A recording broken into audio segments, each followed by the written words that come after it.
हरे कृष्णा। आप सब लोगों का स्वागत है भक्ति वैभव कोर्स में। हम लोग स्टडी कर रहे हैं श्रीमद् भागवत महापुराण, स्कंद नंबर 3, अध्याय नंबर 3 में हम लोग हैं।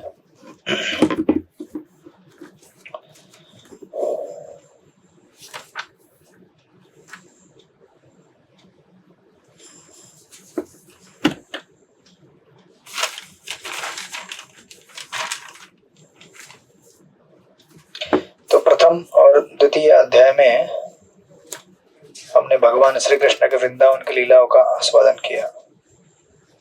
उसके तत्पश्चात तीसरे अध्याय में भगवान कृष्ण के वृंदावन के बाहर जो लीलाएं हुई है उनका यहाँ पे विवरण किया जा रहा है उद्धव जी द्वारा तीसरे अध्याय में।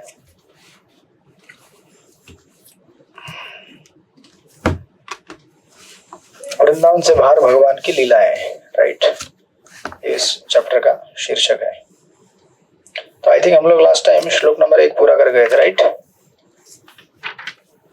जहां तक मुझे याद है अध्याय नंबर 3 का, बराबर ना, समथिंग लाइक दैट।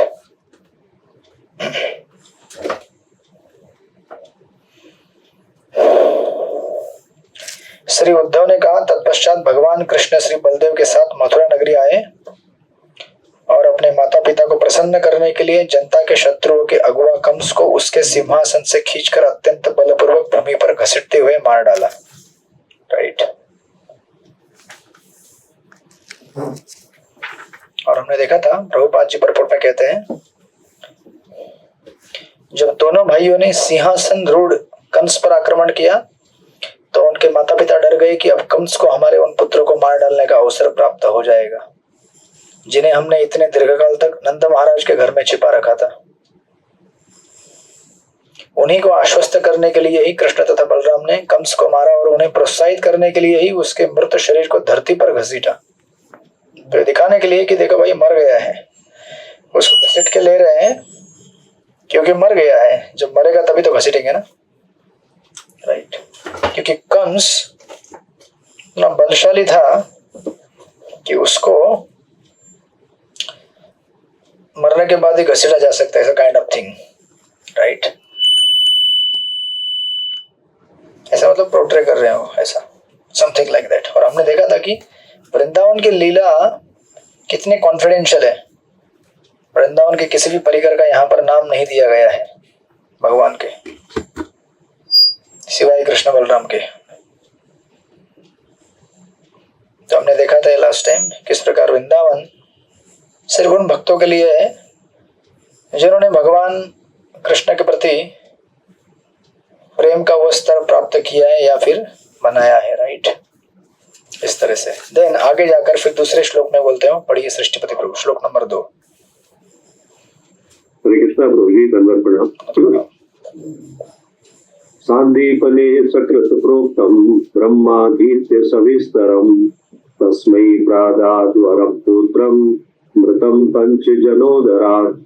भगवान ने अपने शिक्षक सांदीपनी मुनि से केवल एक बात सुनकर सारे वेदों को उनकी विभिन्न शाखाओं समेत सीखा और गुरु दक्षिणा के रूप में अपने शिक्षक के मृत पुत्र को यमलोक से वापस लाकर दे दिया। हरे कृष्ण प्रभु जी, धन्यवाद। हरे कृष्णा। ये श्लोक भी पढ़ा था हमने, अभी याद आया मुझे, क्योंकि भगवान क्या है, सर्वस्य चाहमृति सन्निविष्टो सारे वेदों के संकलन करता है। यस, तो भगवान ने ऑफिशियल शिक्षा प्राप्त किया संदीपनी मुनि के आश्रम में जाकर, और प्रॉपरली एजुकेशन लेने के बाद अपने गुरु को दक्षिणा के रूप में उनके मरे हुए पुत्र को यमलोक से वापस लेके आए। इसलिए कभी कभी जब लोग व्यंग करते हैं कि भगवान को एक शिकारी ने तीर मार के भगवान को मार दिया था, राइट, जो मौशल लीला के बाद अंत होता है, disappearance pass time of Krishna. तो एक्चुअली उसके तर्क वितर्क में ये श्लोक दिया जाता है कभी कई बार कि जो मरे हुए व्यक्ति को यमलोक से वापस लेके आ सकता है उसको कौन मार सकता है, राइट। ऐसे कृष्ण थे, लाइक दैट। देन तीसरे श्लोक में फिर वो बोलते हैं, श्लोक नंबर 3 पढ़िए, वेंकटेश अवतार प्रभु पढ़िए श्लोक नंबर 3।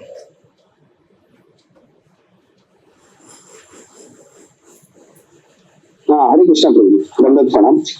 समाहुता भीष्म कनन्याये श्रिय सवर्णेन भूषया एषाम् गांधर्व्यं ऋषिणां स्वभागम् जीवे पदम मूर्ध्नि सुपर्ण।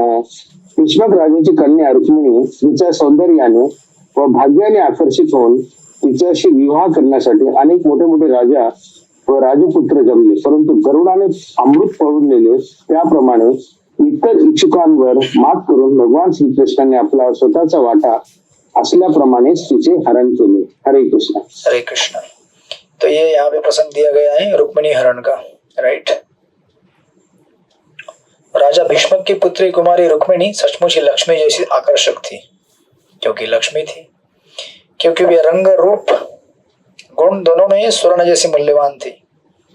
जो कि लक्ष्मी जी भगवान की संपत्ति है, अतः रुक्मिणी वास्तव में कृष्ण के ही निमित्त थी। किंतु रुक्मिणी के बड़े भाई शिशुपाल को उसके पति के रूप में चुना, किंतु रुक्मिणी के बड़े भाई ने शिशुपाल को उसके पति के रूप में चुना था, राइट। और फिर रुक्मिणी ने, आपको पता है, लेटर लिखा था और उस लेटर को लेके गए थे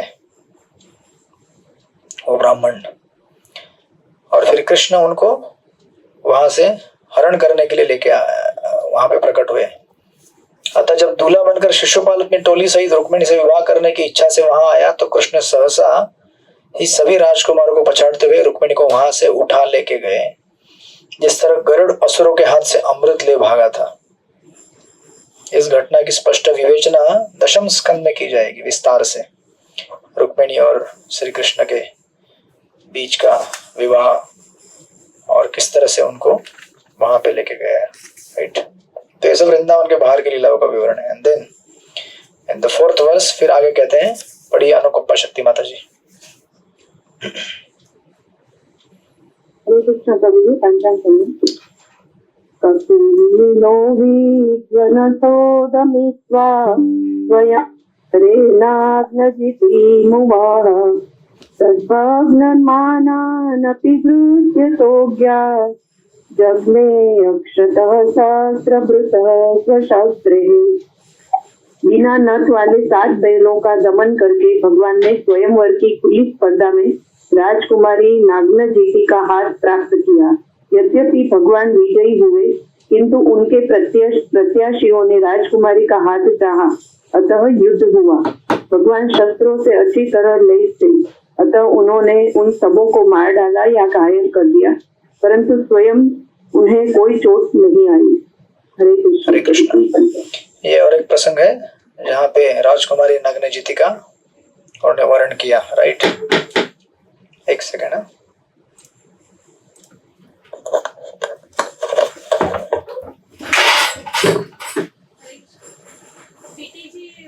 क्लास में हो बताइए बेटी जी, आपको यहाँ नहीं मिलता है। बेटी जी बल्ला वाला को नंबर है नहीं, इनका अलग है, मैं अलग। बेटी जी आपको क्या चाहिए? मुझे बेटी जी वो जो साल भर का करना है वो बल्ला वाला को के पास मिलता है। बेटी जी बल्ला वाला को नंबर है, बल्ला वाला को नंबर है, वो ऊपर है। वही देंगे वो दे दें। इसका प्राइस क्या है?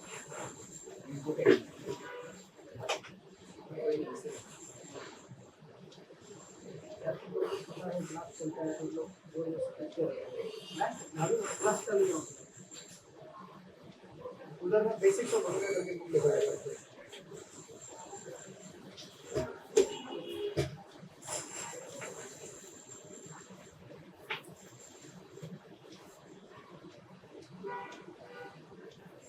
इसमें देखो स्कैन करके देखो। यादव जी इधर कोई आएगा तो बोलो क्लास चल रही है।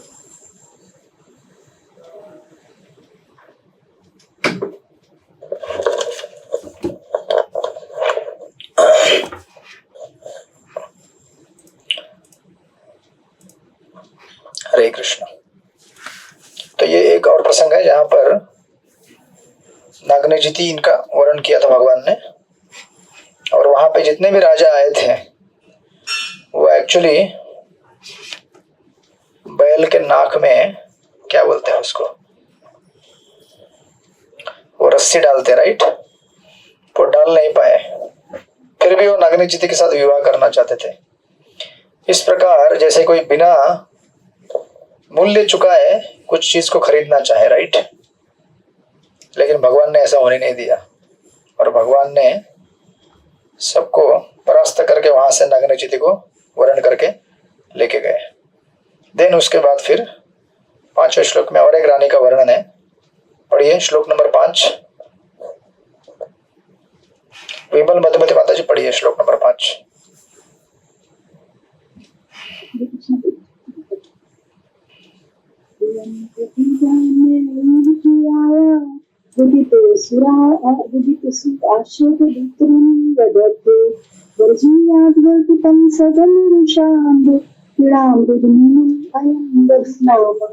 अपनी प्रिय पत्नी को प्रसन्न करने हेतु श्री भगवान स्वर्ग से पारिजात वृक्ष ले आए, जिस तरह की एक सामान्य पति करता है। किंतु स्वर्ग के राजा इंद्र ने अपनी पत्नी के उकसाने पर, क्योंकि वह स्त्री वश था, लड़ने हेतु दल बल सहित श्री भगवान का पीछा किया।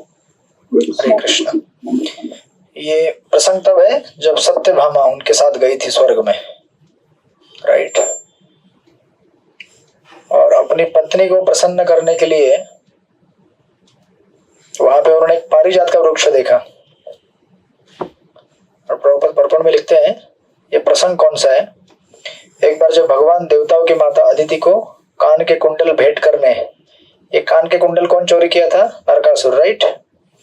उसको दंडित करने के तत्पश्चात भगवान इन कुंडल को देने के लिए स्वर्ग लग गए। अदिति देवताओं की माता, राइट। तो अपने साथ उनकी पत्नी सत्यभामा को भी लेके गए। नरकासुर का वध करते समय भी सत्यभामा साथ में थी। सत्यभामा थोड़ी क्या है, लड़ाई में जाने के लिए थोड़ी सी उत्सुक है, नॉट लाइक रुक्मिणी। तो ये थोड़ा सा एयर स्ट्राइक करने के लिए गए थे गरुड़ वाहन के ऊपर। तो एयर स्ट्राइक करने के बाद उन्होंने कुंडल रिकवर कर लिया। कुंडल मतलब ऐसा नहीं था कि कुंडल तो बना सकते थे नया, लेकिन कुंडल मतलब इज्जत, कि हमारी इज्जत इस तरह से तुम लोग मिट्टी में मिला रहे हो, हम लोग उस कुंडल को वापस लेके आएंगे। तो जब सत्यभामा साथ में लेके गए थे, सत्यभामा ने जब कुंडल तो दे दिया, सब कुछ हो गया, सेटलमेंट, खुश हो गए सब लोग। लेकिन उसी समय प्रभुपाद लिखते हैं पारिजात नामक एक विशेष पुष्प वृक्ष जो केवल स्वर्ग में ही उगता है, सत्यभामा ने इस वृक्ष को लेने की इच्छा प्रकट की। इधर भी एक पारिजात करके रहता है, उसका प्रोटोटाइप लगता है, इधर भी रहता है ना पारिजात करके। तो उधर से वो जब सत्यभामा लेके आई तब से होने लगा क्या? आई थिंक रहेगा, तब से रहेगा तो पहले नहीं था। वो केवल स्वर्ग में उगता है, सत्यभामा ने इस वृक्ष को लेने की इच्छा प्रकट की, राइट। तो अभी यहाँ पर उधर ऊपर सुखदेव गोस्वामी, सॉरी उद्धव जी कहते हैं और सुखदेव गोस्वामी कह रहे हैं, किंतु स्वर्ग के राजा इंद्र ने अपनी पत्नियों के उकसाने पर, क्योंकि वह स्त्रीवश था, यानी कि जोरू का गुलाम बोलते हैं उसको, हरे कृष्ण हैंडपेक्ड हस्बैंड, राइट। तो उसने क्या किया, उनकी पत्नियां बोली होगी ना, सच्ची बोली होगी, सच्ची मतलब इंद्र की पत्नी या फिर बाकी जो पत्नियां थी, बोलेगी अरे क्या कर रहे हो, ये हमारे स्वर्ग लोक की शान है, इसको पृथ्वी लोक में लेके जाओगे तो फिर सामान्य हो जाएगा ये, फिर इसकी हमारी इज्जत, हमारी डिस्टिंक्शन क्या रह जाएगी।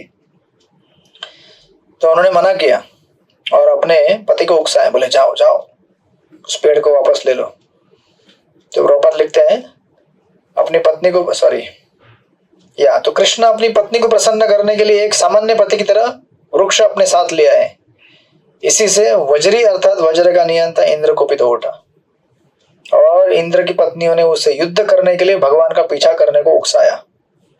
और चूंकि इंद्र स्त्री वैश्य पति था और मूर्ख भी था, अतः वह उनके कहने में आ गया और उसने कृष्ण से युद्ध करने का दुस्साहस किया।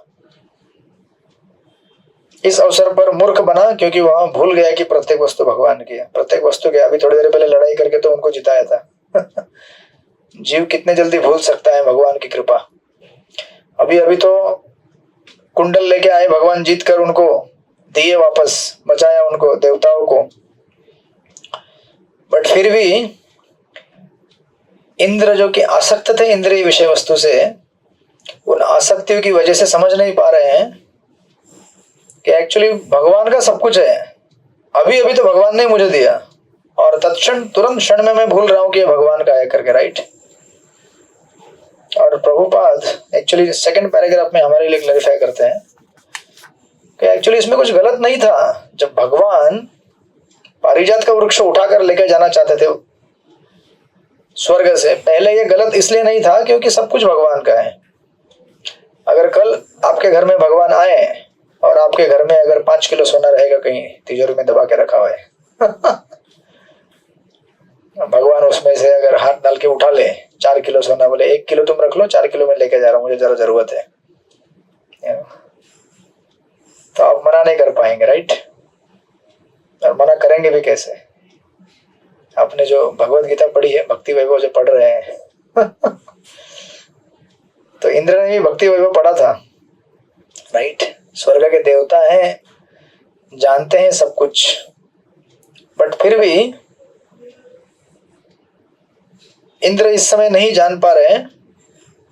और ये आपने गीता में पढ़ा होगा, भय तो विषान पुंस संगास्ते सुपजायते संगात संजायते काम क्रोधात विजायते क्रोधात भवति सम्मोह सम्मोहात् स्मृति भ्रंशात् बुद्धिनाशत प्रणश्यति। तो बिगिनिंग होता है इंद्रिय तृप्ति के विषय वस्तु के प्रति आसक्ति होने की वजह से। जब इंद्रिय विषय वस्तु के प्रति आसक्ति हो तो व्यक्ति पागल हो जाता है, और संसार में सारे लोग क्या है? पागल है। इसलिए चतुर्थ स्कंद में रुद्र गीत में शिव जी कहते हैं प्रचेतास को, प्रवृत्त उच्च ऋतिकृत चिंतया प्रवृत्त लोभम विशेषु लालसम तम प्रपत्ते सहसा अभिपद्यते। प्रमत्त है जीव, सुबह से लेकर शाम तक, वो गौर कृष्ण महाराज लेक्चर में कहते हैं, कश्मीर से लेकर कन्याकुमारी तक ट्रक चलाता है दिन रात। और अगर भगवान ने अगर रात नहीं बनाई होती तो इंसान रात में भी काम कर करके मर जाता। रात बनाई है, आंखें अपने आप बंद हो जाती, इसलिए सोना पड़ता है जबरदस्ती उसको, तो इंसान इतना पागल है सांसारिक वस्तुओं के पीछे। और ऐसे कुछ प्रसंग भागवत में भी दिए और हम अपने जीवन में भी देख पाएंगे जब हमारे आसक्तियों का पर्दाफाश होगा। हरे कृष्णा है तो हम लोग डिवोटी, इंद्र भी डिवोटी है, बट समय कभी कभी ऐसा होता है when intelligence get covered, deep rooted attachments get shaken। जब बुद्धि हमारी भ्रष्ट हो जाए, कवर हो जाए, तो हमारे गहराई में जो आसक्तियां हैं वो बाहर प्रकट हो जाती है, और हम लोग ऐसी कुछ चीजें कर बैठते हैं, हमें पता है कि ये चीज नहीं करना चाहिए बट कर बैठते हैं। जैसे कभी कभी एक उदाहरण के लिए दिया जाता है, हम लोग भी कभी कभी अपने सीनियर्स पर गुस्सा किए होंगे, नहीं? हरे कृष्णा घर में कभी कभी बहू भी चिल्लाती सासू माँ के ऊपर, राइट। या कभी कभी हम लोग अपने माता पिता के ऊपर भी चिल्ला बैठते हैं, गुस्सा होते हैं अननेसेसरीली। काशीनाथ प्रभु बोल रहे कि वो भी चिल्लाते हैं। हरे कृष्णा। जब पता होता है हमें कि चिल्लाना नहीं चाहिए हमें, because these are worshipable superiors, right? But ये आपने सुना होगा, आत्मवत मन्यते जगत करके एक संस्कृत का पता नहीं सुभाषित कोटेशन है। आत्मवत मन्यते जगत मतलब हम लोग संसार को अपनी ही नजर से देखते हैं। हम सोचते हैं कि मैं ऐसा हूं तो वो भी ऐसा रहेगा, मुझे खाने को अच्छा लगता है तो उसे भी वो अच्छा लगता होगा, मुझे घूमने के लिए जगह अच्छी लगती है तो उसे भी ये जगह पसंद आनी चाहिए, मुझे मेरे टेबल का सेटअप ऐसा है तो उसे भी ऐसा अच्छा आना चाहिए। क्यों भाई, जरूरी है क्या? हर कोई एक एक अपना अपना व्यक्तिगत इंडिविजुअल है, राइट। हर किसी का अलग अलग अंदाज होता है अपने घर को सजाने का, टेबल को सजाने का, राइट। सृष्टिपति प्रभु कैसे बैकग्राउंड बदलते रहते हैं उनकी चॉइस है। हरे कृष्ण कभी वो उधर पहुंच जाते हैं उडुपी कृष्णा के पास, समंदर किनारा लेके आते हैं, कभी वृंदावन पहुंच जाते हैं राइट। और कुछ लोग कुछ नहीं लगाते बैकग्राउंड, वो बोलते हैं हमारा घर देख लो तो हर किसी का अपना एक अलग अलग चॉइस रहता है, depending on our consciousness and attitude and whatever, right. Some people are very simple, they just live simply,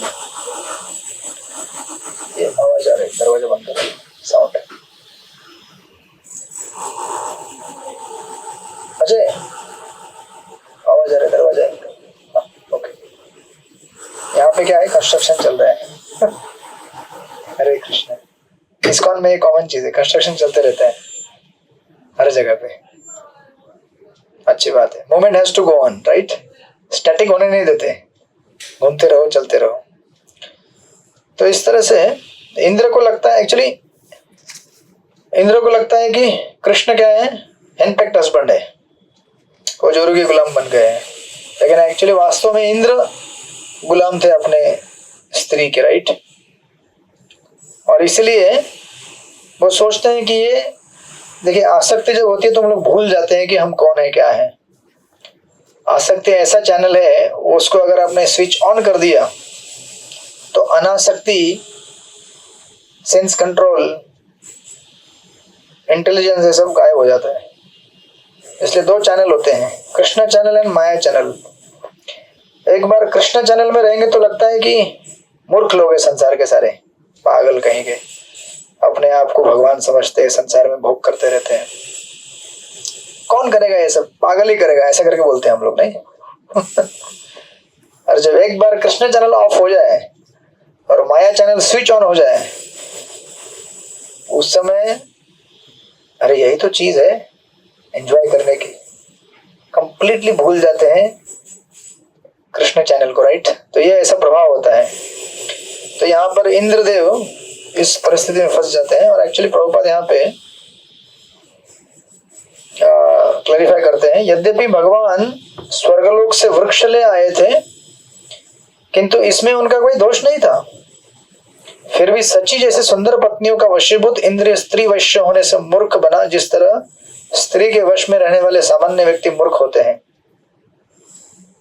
Indra ने सोचा, अब स्त्री का अर्थ यह नहीं कि स्त्री मतलब स्त्री, कोई स्त्री पुरुष के अंडर रहेगी या कोई पुरुष स्त्री के अंडर रहेगा।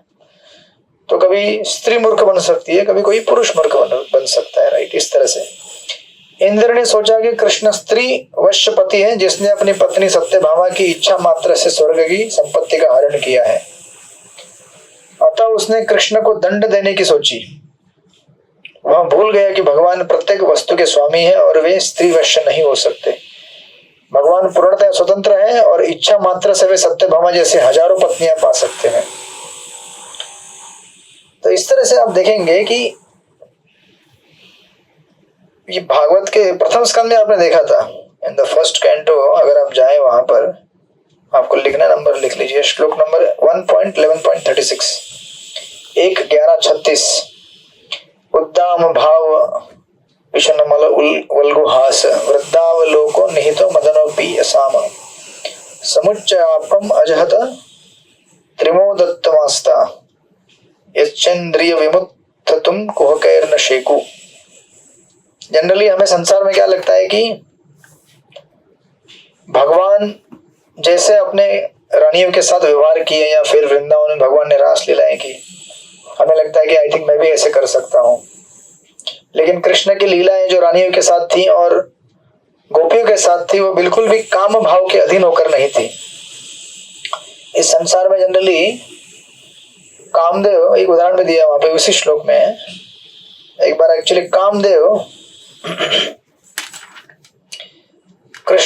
कृष्ण और गोपियों की लीलाओं का, सॉरी, या वृंदावन की रानियों का, सॉरी, द्वारका की रानियों का, उनके कॉन्जुगल पास टाइम्स देखने के लिए द्वारका में आए थे। तो वो देखे कि रानियां माधुर्य भाव में भगवान से बात कर रही है, यू नो। तो कामदेव ने देखा कि अरे मेरे बाण छोड़ने के पहले कैसे बात कर रही है इस तरह से, क्योंकि जनरली संसार में स्त्री और पुरुष के बीच का आकर्षण कामदेव एक्टिवेट करते हैं। कामदेव जब बाण चलाए, इसलिए वो आप लोग बाण दिखाते हैं ना। हरे कृष्ण।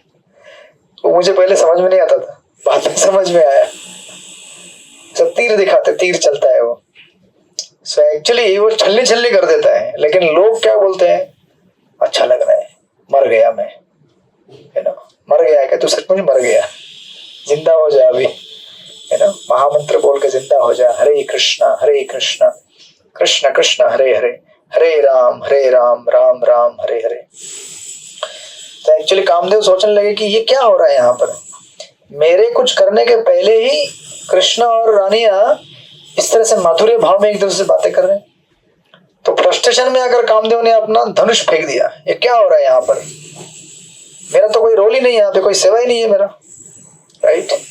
तो एक्चुअली इसलिए यहाँ पे प्रभुपाद इलेबोरेट करते हैं कि एक्चुअली कृष्ण चाहे तो सत्यभामा जैसे हजारों पत्नियों को पा सकते हैं, तैयार निर्माण कर सकते हैं, लेकिन वो अपनी पत्नियों से भौतिक स्तर पे आसक्त नहीं थे। और प्रभुपाद इतना सुंदर क्लैरिफिकेशन थे वहां पे, एक लाइन पढ़ेंगे तो कभी भी आपको कंफ्यूजन नहीं होगा, कृष्ण की चाहे रास लीला हो या फिर रानियों के साथ लीला हो। अतः वे सत्यभामा पर इसलिए अनुरक्त नहीं थे कि वह सुंदर पत्नी थी, अभी तो वे उसके प्रति उसके भक्ति से प्रसन्न थे। अतएव वे अपने भक्त की शुद्ध भक्ति का प्रतिदान देना चाह रहे थे। इसीलिए जब सत्यभामा ने कहा कि मुझे वो पेड़ चाहिए, कृष्ण ने इसलिए वो पेड़ नहीं उठाया कि वो एक स्त्री लोलुप या फिर आसक्त थे, बल्कि इसीलिए क्योंकि मेरा शुद्ध भक्त मुझसे कुछ भेंट मांग रहा है और मेरा कर्तव्य है उसको रेसिप्रोकेट करना, इसीलिए, राइट। तो अपने भक्तों को रेसिप्रोकेट करने के लिए भगवान ने वहां से वो वृक्ष उठाया। और उसी तरह से वृंदावन में जो भगवान ने रास लीलाएं की अपने भक्तों को आनंद प्रदान करने के लिए, इसलिए नहीं कि कृष्ण को किसी चीज की कमी थी। इस संसार में हमको कमी लगती है, इसलिए लोग सोचते हैं कि कोई मेरा परिवार हो, मेरी पत्नी हो, मेरे बच्चे हो, या मेरा ऑफिस हो, कोई मेरा मित्र हो, किसी कारणवश हम लोगों को मित्र या कुछ बनाते हैं। भगवान के अंदर उस कुछ कोई चीज नहीं है, भगवान आप तक काम है, लेकिन अपने भक्तों की इच्छाओं को पूरा करने हेतु, और अगर इस बात को भी समझे कि शायद भगवान को आनंद चाहिए, हाँ, तो दिव्य स्तर का आनंद, आध्यात्मिक, भौतिक नहीं, राइट। इस तरह से वहां पे वर्णन दिया, तो कामदेव को पता चला तो एक्चुअली भगवान क्या है और भगवान की रानियां भौतिक नहीं है, आध्यात्मिक स्तर पे है वो, और मैं इनको अपने बाणों से घायल नहीं कर सकता। ये लोग शुद्ध भक्ति के स्तर पर आदान प्रदान करते हैं, right. So that is the clarification. ये एक श्लोक यहाँ पे सुंदर दिया है। इस तरह से ये सत्यभामा फिर वो पेड़ लेके आई, इसलिए आज आपको पारिजात वृक्ष मिलता है, मुझे लग रहा है ऐसा, आई थिंक। यहाँ पे जो पारिजात का वृक्ष रहता है उसको बड़ा सुगंध आता है, बढ़िया सुगंध आता है उसके फूलों को, बहुत मधुर। देन आगे कहते हैं वो छठे श्लोक में, रमेश मोदी प्रभु पढ़ेंगे आप छठा श्लोक। हरे कृष्ण। प्रणाम। सुतमुदेकं वपुषा रसन्तं रष्टा सुनोभिमन्तिं दत्या आमन्त्रित कन्याय शेषम दत्वा तदंत पूर्व विशेष धरित्री अर्थात पृथ्वी के पुत्र नरकासुर ने संपूर्ण आकाश को निगलना चाहा, जिसके कारण युद्ध में वो भगवान द्वारा मार डाला गया। तब उसकी माता ने भगवान से प्रार्थना की, इससे नरकासुर के पुत्र को राज्य लौटा दिया गया और भगवान उस असुर के घर में प्रविष्ट हुए। हरे कृष्ण। बोल हरे कृष्ण। तो देखिए ये कौन थे नरकासुर, ये अलग और दूसरी लीला का वर्णन है। धरित्री अर्थात पृथ्वी के पुत्र थे, जो भगवान ने वराह रूप में, राइट, उसका वर्ण किया था। तो ये नरकासुर प्रभुपाद परपड़ लिखते हैं, अन्य पुराणों में कहा गया है कि नरकासुर भगवान द्वारा उत्पन्न धरित्री पृथ्वी का पुत्र था, किंतु वह एक अन्य असुर बाण की कुसंगति के कारण असुर बन गया। देखो भगवान का भक्त भी क्या हो सकता है, सॉरी बेटा, असुर बन सकता है अगर असुरों के संपर्क में आ जाए तो। आइडियली या इनके पुत्र का नाम तो भगदत्त है, एक्चुअली यहाँ पे नहीं दिया है। नरकासुर के पुत्र भगदत्त, इनको उन्होंने उनको लौटा दिया। तो श्रीमद् भागवतम में आप देखेंगे कई बार जो बच्चे होते हैं ना, उनका मतलब कैरेक्टरिस्टिक्स, तो भागवत के चौथे स्कंद में अंग महाराज का वर्णन है। अंग महाराज एक्चुअली बहुत ही सेंटली राजा थे। उनकी पत्नी थी सुनीता, लेकिन वो किसकी पत्नी थी? डेथ पर्सनिफाइड, मृत्यु की पत्नी थी, राइट। तो माँ की तरफ से जो गुण होते हैं वो लड़के में आते हैं, और पिता की तरफ से जो गुण होते हैं वो लड़की में आते हैं, ऐसा कहा जाता है, राइट। तो आप अगर यहाँ पे देखेंगे, यहाँ पे एक्चुअली माता और पिता दोनों क्या है? भगवान और भगवान की अर्धांगिनी है। तो ये असुर कैसे बन गया फिर? किसके लक्षण मिले इसको? ना पिता के मिले ना माता के मिले, मिले थे लेकिन संग किसका किया? बाणासुर का। इसलिए प्रभुपाद लिखते हैं नास्तिक को असुर कहा जाता है, और यह एक तथ्य है कि अच्छे माता पिता से उत्पन्न व्यक्ति भी कुसंगत से असुर बन सकता है। किसी का जन्म ही सदैव अच्छाई की कसौटी नहीं है। जब तक कोई व्यक्ति अच्छी संगति का शिक्षा नहीं पाता तब तक वह अच्छा नहीं बन सकता। Right, so it is because of. और विश्वनाथ चक्रवर्ती ठाकुर और एक चीज कहते हैं एक जगह पे, कहते हैं अनदर स्टोरी से नरका was born when Hiranyakashyap touched mother earth. जब हिरण्यकश्यप ने धरित्री पृथ्वी का स्पर्श किया उस समय नरकासुर का जन्म हुआ था, ऐसे करके और एक टिप्पणी देते हैं। तो बेसिकली इधर दिस वे दैट वे, असत्संग की वजह से क्या होता है, हम लोग बिगड़ जाते हैं। राइट, इस तरह से। आपको बहुत आवाज आ रही है पीछे से, बैकग्राउंड नॉइज ज्यादा नहीं आ रही है? जूम फिल्टर कर रहा लगता है आपके लिए। जूम प्रभु आपको सहायता कर रहे हैं, मुझे फिल्टर नहीं कर रहे हो। एनीवेज, आप लोगों को नहीं आ रहा तो ठीक है, नहीं तो हम लोग पॉज कर सकते थे, because it's continuously coming. But anyways, Maharaj के, हमारे राधानाथ महाराज के कुछ ऐसे लेक्चर हैं पुराने आश्रम के, जिसमें कंटिन्यूस आवाज है ऐसी ड्रिलिंग का, कहीं ड्रिल मार रहे हैं, कहीं लादी ठोक रहे हैं, खट खट खट खट खट खट खट, उसी में महाराज लेक्चर दे रहे हैं। वो भी लेक्चर ऐसा नहीं 15-20 मिनट, 1-1 घंटे का लेक्चर है, और महाराज बड़े शांति से लेक्चर दे रहे हैं। जब वो लेक्चर हम सुनते तो हम डिस्टर्ब हो जाते हैं, सुनाई नहीं दे रहा ठीक से। ये महाराज शांति से, महाराज बोलते ये भी कीर्तन चल रहा है पीछे। सो दिव्य कॉन्शियसनेस होता है।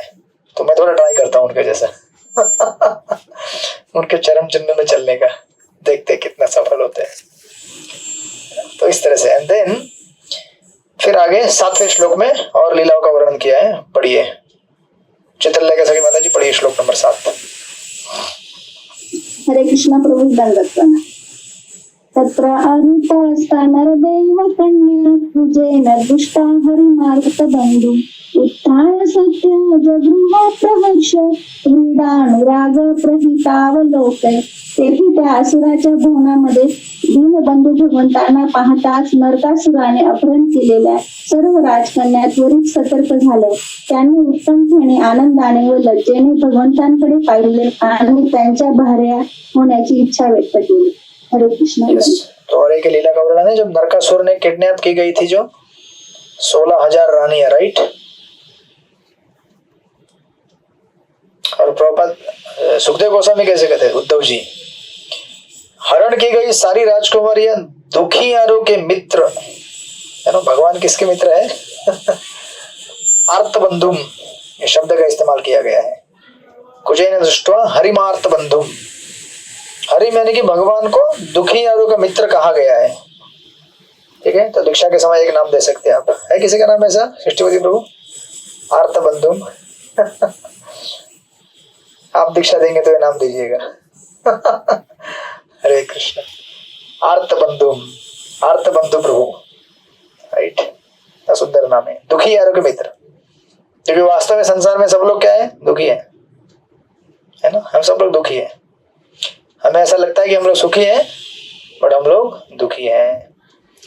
उन्होंने अति उत्सुकता, हर्ष तथा लज्जा से भगवान की ओर देखा और अपने को अपनी पत्नी के रूप में वर्ण किया। ये भी एक सुंदर लीला है।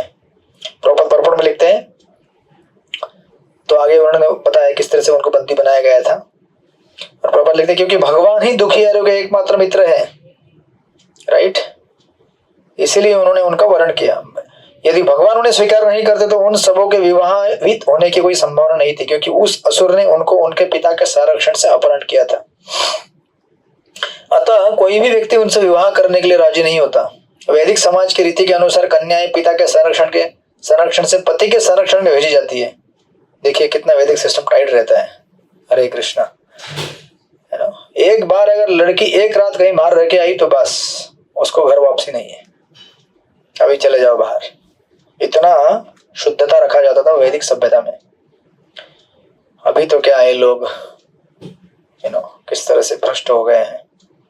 वैदिक समाज या चूंकि ये कन्याएं पहले ही अपने अपने पिता के संरक्षण में अपहृत की जा चुकी थी, अतः भगवान के अतिरिक्त उनके लिए कोई पति प्राप्त करना असंभव होता। इसलिए देखिए, और एक ये प्रसंग है, लोग वही कहते हैं ना कि कृष्ण ने इतने 16,000 रानियों को क्यों वरण किया, क्यों किया? देख लो, कृष्ण ने अपनी कृपा दी उनको, जिनसे कोई विवाह नहीं कर सकता था, बेचारे ऐसे रह जाते थे समाज से उपेक्षित, उनको भगवान ने कृपा देकर स्वीकार लिया।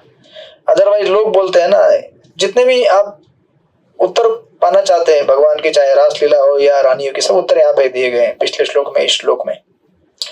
तो हमें अननेसेसरी भगवान के ऊपर इस तरह से इल्जाम नहीं लगाना चाहिए, पहले ठीक ठीक से क्या है समझ लो, राइट। इस तरह से उनका विवाह किया और उनको सुखी बनाया उन्होंने। देन आगे कहते हैं श्लोक नंबर 8, पढ़िए बरसाना किशोरी माता जी। हरे कृष्ण आसामूर्त एकस्मिन् नानागारेषु योषितां सविधं जगृहे पाणिनं अनुरूप स्वमायया। त्या सर्व राजकन्यांना विविध प्रासादांमध्ये ठेवण्यात आले आणि भगवंतांनी एक समयावर छेदे करून प्रत्येक राजकन्येस अनुरूप अशी निरनिराळी विस्तारित रूपे धारण केली। भगवंतांनी आपल्या अंतरंग शक्तीद्वारे विधीपूर्वक त्यांची पाणी ग्रहण केली। हरे कृष्ण। हरे कृष्ण हरे कृष्ण हरे कृष्ण। इस तरह से फिर भगवान ने उनके साथ विवाह भी किया, राइट, और सबके साथ बैठ के विवाह किया। अलग अलग भवनों में रखी गई। ऐसा नहीं था कि एक कृष्ण और 16,000 रानियां, नहीं, एक कृष्ण के लिए एक रानी, राइट। पर्सनल, जैसे हमारे पास अपने अपने पर्सनल है भगवान हृदय के अंदर, always accessible, always ready to reciprocate. उसी प्रकार भगवान ने भी अपने आप को विस्तारित किया। तो अगर कोई बोलेगा कि मुझे भी 16,100 रानियां करनी है, बोलना तुम भी अपने आप को एक्सपांड करके दिखाओ, तो कर लेना तुम भी विवाह, 16,000 रूपों में अपने आप को विस्तारित करना, 16,000 महल भी बनाना। हरे कृष्ण। अब तो अपना छोटा सा एक झोपड़ा है तो भी बहुत हो गया, और एक पत्नी, उसको संभालते संभालते नाक में दम आ जाएगा। लोग कहते हैं हमें 16,108 रानियां करनी है, तो उनको ऐसा पढ़ाया जाना चाहिए उस समय।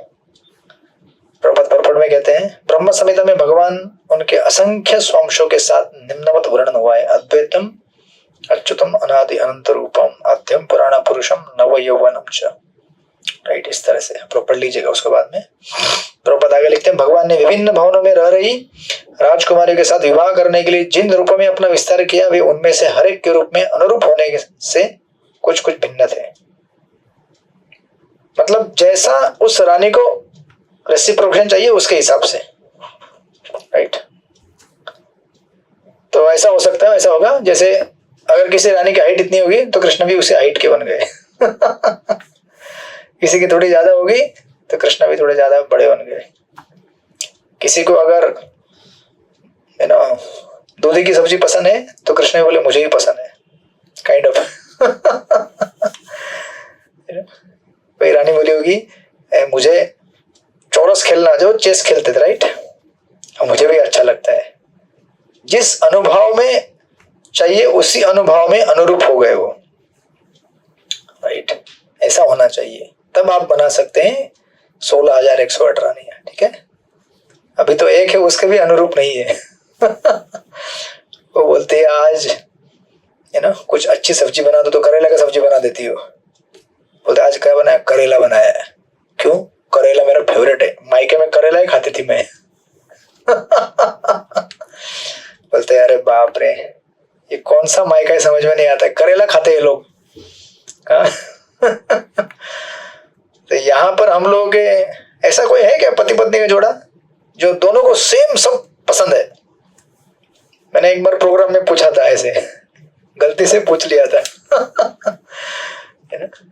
मुझे तो आज तक कभी मिला नहीं ऐसा कोई। बोलेंगे पति पत्नी दोनों हमें तो पसंद है, थोड़ा बहुत हल्का फुल्का चलता, नहीं तो सीन है सारी चीजें हल्का फुल्का। हरे कृष्ण, बहुत बड़ा होता है। हल्का फुल्का में 1 या 2 सब्जी बन गई। हरे कृष्ण, वो तो कभी मैं आपके घर आऊंगा प्रसाद के लिए तो पता चलेगा। पर जी मोस्ट वेलकम, मेरे लिए बहुत बहुत बड़ी सौभाग्य की बात होगी। प्लीज पर जी मैं आंखें बिछा के आपका इंतजार करने को तैयार हूँ, अगर आप देख दोगे तो मुझे। चलेगा चलेगा, आएंगे आएंगे। इसी साल में आ जाओगे प्रभु जी? अकेला नहीं आऊंगा मैं, सारे भक्ति वैभव के सारे स्टूडेंट आएंगे। हाँ तैयार हूँ जी, बिल्कुल रेडी हूँ। हरे कृष्ण, ठीक है चलेगा। हरे कृष्ण।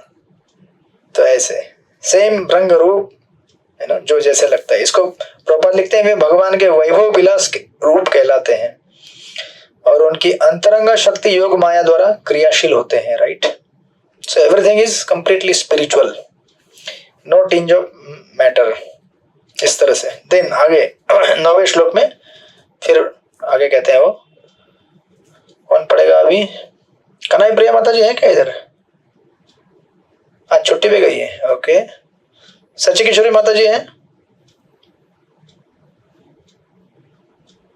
शोभा पाटनकर माता जी? हरे कृष्णा। हाँ पढ़िए पढ़िए माता जी। हरे कृष्णा। हाँ यस माता जी पढ़िए, श्लोक नंबर 9। कौन सा श्लोक है? श्लोक नंबर 9, अध्याय नंबर 3। हाँ ठीक है। नवा श्लोक ना? हाँ यस माता जी हरे पढ़िए। कृष्णा, नवा श्लोक ना? Yes yes. हाँ। तस्मिन् महाभागवतो द्वैपायन सुविस्तका लोकाननुचर सिद्ध आससाद यदच्छया। उसी समय संसार के अनेक भागों की यात्रा करके, ये चौथा अध्याय कि कौन सा अध्याय? तीसरा अध्याय माता जी। आप भागवत में आगे बढ़ चुके हैं, हम लोग पीछे हैं। एक मिनट। कोई बात नहीं कोई बात नहीं, आप बिजी रहेंगे कहीं पे, आप तैयारी। हाँ आप खुल पढ़िए। हरे कृष्णा भरतमा संज्ञा पुरुषोधा एचा रामचता तात्वतामृतरम सर्वे भूतावास समसद। यदुगण अनुभवी भक्त विद्वान तथा वैदिक अध्ययन में पटु थे। इससे भी बड़ी बात यह थी कि वे सभी लोग समस्त प्रकार की विश्रांति में भगवान के साथ रहते थे, फिर भी वे उन्हें केवल उस ब्रह्म के रूप में जान पाए जो सर्वत्र निवास करता है। हरे कृष्णा, धन्य प्रणाम। हरे कृष्ण, आपने हमें याद दिलाया दूसरा अध्याय। ओके ठीक है, साथ में कौन है यहाँ पे? और अनिता माता जी आप पढ़ेंगे? हाँ पढ़िए। तासु अपयानि अजयन्तः आत्मतुल्यानि सर्वतः एक एकस्यां दश दश प्रकृते विभूषयः। अपने दिव्य स्वरूपों के अनुसार ही अपना विस्तार करने के लिए भगवान ने उनमें से हर एक से ठीक अपने ही गुणों वाली 10-10 संतानों को उत्पन्न की। हरे कृष्ण। हरे कृष्ण। इस प्रकार हर एक रानी से 10-10। देन उस अभी यहाँ तक तो उनकी लीलाएं हो गई जो मधुर लीलाएं थी भगवान के भक्तों के साथ। पहले भगवान ने वृंदावन में अपने भक्तों के साथ रेसिप्रोकेट किया, फिर द्वारका मथुरा और द्वारका में अपने भक्तों के साथ रेसिप्रोकेट किया। उसके तत्पश्चात भगवान अपने मिशन पे लग गए। मिशन था अभी असुरों का विनाश करने का, राइट। तो ये 10वें श्लोक से लेकर 15वें श्लोक तक कुरुक्षेत्र का युद्ध और किन किन असुरों का वध किया उसका वर्णन यहाँ पे आएगा। श्लोक नंबर 10 पढ़िए। शोभा पाटनकर माता जी आप यहाँ पे हैं? पढ़िए माता जी।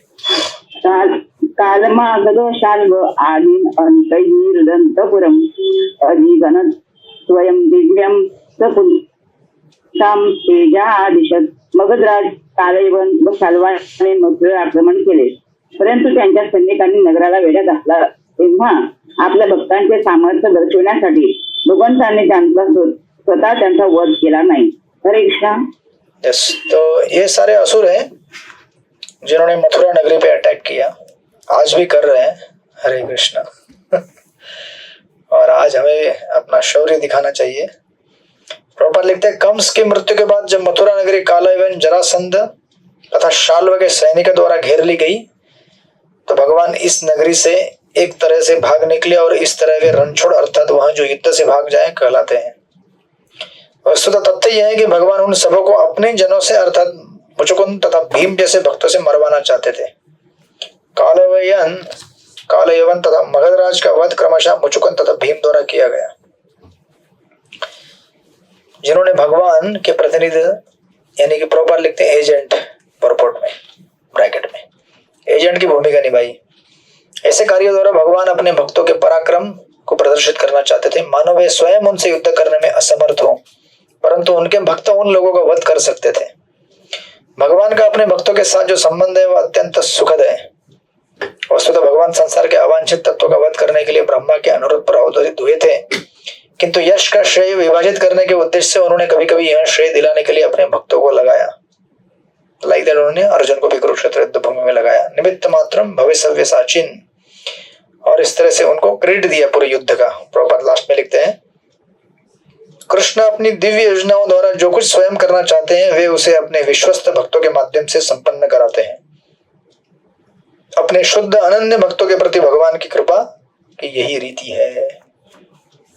राइट, तो ये शुद्ध भक्तों के बीच में भगवान के साथ उनका आदान प्रदान का वर्णन है, किस तरह से उन्होंने फिर दिन आगे और असुर का वर्णन हुआ है। श्लोक नंबर 11 पढ़िए, सृष्टिपति प्रभु पढ़िए श्लोक नंबर 11। श्री कृष्ण प्रभु जी धन्यवाद पढ़ो। शंबरम द्विविधम बाणम मुरम बलमेव च अन्यांश्च दंत वक्रादीन अवधीत कांश घातयत। शंबर द्विविध बाण मुर बल जैसे राजाओं तथा दंत वक्र इत्यादि बहुत से असुरों में से कुछ को उन्होंने स्वयं मारा और कुछ को अन्यों जैसे कि बलदेव इत्यादि द्वारा मरवाया। हरे कृष्ण प्रभु जी धन्यवाद। हरे कृष्ण। तो ये और कुछ असुरों का नाम है जिनको भगवान मारे थे। फिर आगे कहते हैं उद्धव जी 12वें श्लोक में, अनुकंपा शक्ति माता जी श्लोक नंबर 12 पढ़िए। असते भ्रातृपुत्राणां पक्षयो पतितां नृपान् तथा पततां बलैः। तत्पश्चात हे विदुर, भगवान ने शत्रुओं को तथा तुम्हारे लड़ रहे भतीजों के साथ पक्ष के समस्त राजाओं को कुरुक्षेत्र के युद्ध में मरवा डाला। वे सारे राजा इतने महान तथा बलवान थे कि जब वे युद्ध भूमि में विचरण करते तो पृथ्वी हिलती प्रतीत होती। हरे कृष्ण। हरे कृष्ण। तो ये कुरुक्षेत्र की युद्ध भूमि का वर्णन यहाँ पे दिया है कि किस तरह से कुरुक्षेत्र युद्ध भूमि में कितने सारे सैनिक मारे गए। बट अभी यहाँ से एक फिलोसॉफिकल पॉइंट जोड़ते हैं। श्लोक नंबर 13 से 13, 14 और 15 इन 3 श्लोकों में जो मोशन लीला हुई है भगवान की उसका यहाँ पे वर्णन किया है। आज तो डिस्कस नहीं करेंगे डिटेल में, बट इसको श्लोक पढ़ के रखते हैं ताकि कल हम इसको बैकग्राउंड लेंगे। श्लोक नंबर 13 में पढ़िए, चित्रलेखा सखी माता जी पढ़िए श्लोक नंबर 13। हरे कृष्ण प्रभु जी धन्यवाद। सकर्ण दुःशासन सौबलान मंत्र पात्रेन हत श्रियायुषम श्रियोदनं सहं जगुंसहनं भग्नो रुमिर्यान ननंद पश्यन्। कर्ण दुःशासन व सौबलाने दिलेल्या वाईट सल्ल्याच्या गुंतागुंतीमुळे दुर्योधन आपल्या भाग्य व आयुष्यापासून वंचित झाला। तो सामर्थ्यशाली असूनही त्याच्या मांड्या फोडण्यात आल्या होत्या व त्या अवस्थेत तो जेव्हा आपल्या अनुयायांसह धारात तीर्थी पडला होता तेव्हा ते दृश्य पाहून भगवान आनंदी झाले नाही। हरे कृष्ण। राइट, तो कुरुक्षेत्र की युद्ध भूमि के तत्पश्चात ये लोग मारे गए। कर्ण, दुशासन तथा सौबल, इनके कपट योग के कारण दुर्योधन बेचारा अपनी टांग तुड़वा बैठा इनडायरेक्टली कहा है। राइट, और ये देखकर प्रभुपाद परपट में लिखते हैं, तो इसके 2 परपोट के एंगल आएंगे। एक तो प्रभुपाद का परपोट है, दूसरा विश्वनाथ चक्रवर्ती ठाकुर परपोट देंगे, उसको हम अगले मतलब कल डिस्कस करेंगे नेक्स्ट क्लास में। यहाँ पे प्रभुपाद लिखते हैं, धृतराष्ट्र के अग्रणी पुत्र दुर्योधन का पतन भगवान को अच्छा नहीं लगा। यद्यपि वे अर्जुन के पक्ष में थे और उन्होंने ही भीम को सलाह दी थी कि युद्ध में दुर्योधन की जांघें किस तरह तोड़े। राइट, भगवान को बाध्य होकर बुराई करने वाले को दंड देना पड़ता है, किंतु ऐसा दंड देते हुए वे प्रसन्न नहीं होते, क्योंकि सारे जीव मूलतः उनके भिन्नांश होते हैं। वे बुराई करने वाले के प्रति वज्र से भी कठोर तथा श्रद्धावानों के प्रति गुलाब के फूल से भी कोमल रहते हैं। राइट, हमें ऐसा होना चाहिए एक्चुअली, नहीं वज्र जैसा कठिन तथा गुलाब के फूल जैसा कोमल। बुराई करने वाला कुसंगियों तथा कुमंत्रणा द्वारा दिग्भ्रमित हो जाता है, जो भगवान के आदेशों के अंतर्गत स्थापित सिद्धांतों के प्रतिकूल है और इस प्रकार दंड का भागी पड़ता है। राइट। सुख का सबसे निश्चित मार्ग भगवान द्वारा बनाए गए सिद्धांतों का पालन करना तथा उनके द्वारा स्थापित नियमों का उल्लंघन न करना है। ये नियम भुलक्कड़ जीवों के लिए वेदों तथा पुराणों में निरूपित है। तो इस तरह से जब दुर्योधन का वध हुआ तो भगवान उसको देख के खुश नहीं थे। तो this is one angle of point of view. Second, Vishwanath Chakravarti Thakur बताएंगे कि ऐसा क्यों हुआ था, भगवान प्रसन्न क्यों नहीं हो रहे थे। इस प्रकार दुर्योधन, जिसका विनाश करना तो निश्चित था, जो अधर्म का पालन कर रहा था, जिसको प्रोपोगेट कर रहा था, फिर भी भगवान प्रसन्न क्यों नहीं थे। तो ये हम कल देखेंगे विश्वनाथ चक्रवर्ती ठाकुर के तात्पर्य से, और प्रभुपाद में इसको कुछ पॉइंट जोड़ेंगे यहाँ पर। ये मौसल लीला क्यों हुई और इस मौसल लीला का अर्थ क्या होता है। ठीक है, तो कल मिलेंगे हम लोग शाम को 7 बजे और इसको आगे बढ़ाएंगे। हरे कृष्णा। श्रील प्रभुपाद की जय। भागवत महापुराण की जय। वांछा कल्पतरुभ्यश्च कृपा सिन्धुभ्यो च पतितानां पावनेभ्यो वैष्णवेभ्यो नमो नमः। कोटि वैष्णव की जय। श्रील प्रभुपाद की जय। हरे कृष्णा। हरे कृष्णा। दंडवत् प्रणाम।